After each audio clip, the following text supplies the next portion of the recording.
আসসালামু আলাইকুম। আমার বলার কোনো ভাষা নেই। কিভাবে শুরু করব সেটাও বুঝতে পারছি না। আমার মতো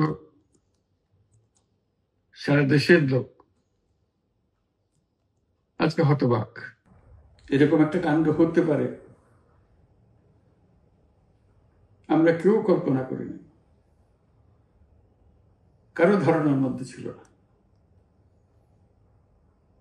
কিন্তু এই অবিশ্বাস্য জিনিস আমাদেরকে হঠাৎ করে গ্রহণ করতে হয়েছে। মাইলস্টোন স্কুল অ্যান্ড কলেজের যে দুর্ঘটনা, প্রশিক্ষণ বিমান বিধ্বস্ত হয়ে এই কচি শিশুদের উপরে ঝাঁপিয়ে পড়ল, আগুনে পুড়ে মরল। মা বাপদের আমরা কি জবাব দেব? কি বলবো তাদেরকে? আমরা নিজেদেরকে তো জবাব দিতে পারছি না। অজানা শিশুদের মুখ সবার চোখে ভেসে উঠছে। সারা জাতি হতভম্ব বা ক্রুদ্ধ।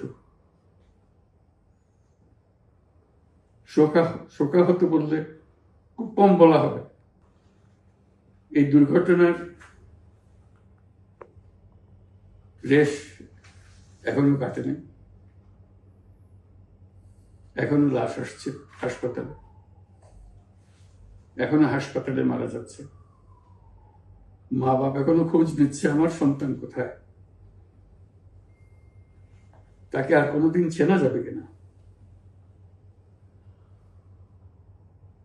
যাদের লাশ দেখছি তার মধ্যে আমার সন্তান আছে কিনা পৃথক করার তো কোনো উপায় নেই।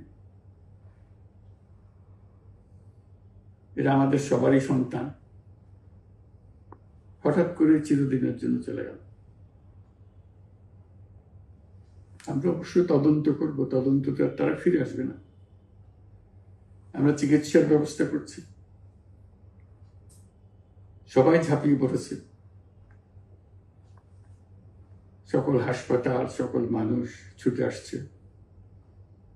আমরা সবার কাছে অনুরোধ করছি, হাসপাতালে ভিড় করবেন না, কারণ যারা আহত তাদের জন্য এটা ভালো না।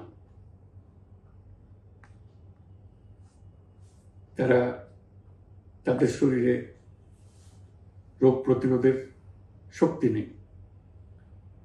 আমরা ভিড়ে থাকলে আমাদের শরীর থেকে কি রোগ তাদের মধ্যে ছড়িয়ে পড়বে তা বলা মুশকিল। কাজে দূরে থেকে দোয়া করেন সবাই। আমরা বাবা মা আত্মীয় স্বজন সবার কাছে আমাদের সহানুভূতি জানাচ্ছি। বাংলাদেশের যত সন্তান আছে সবাই আপনাদের সন্তান। আমরা নিজেদের মনকে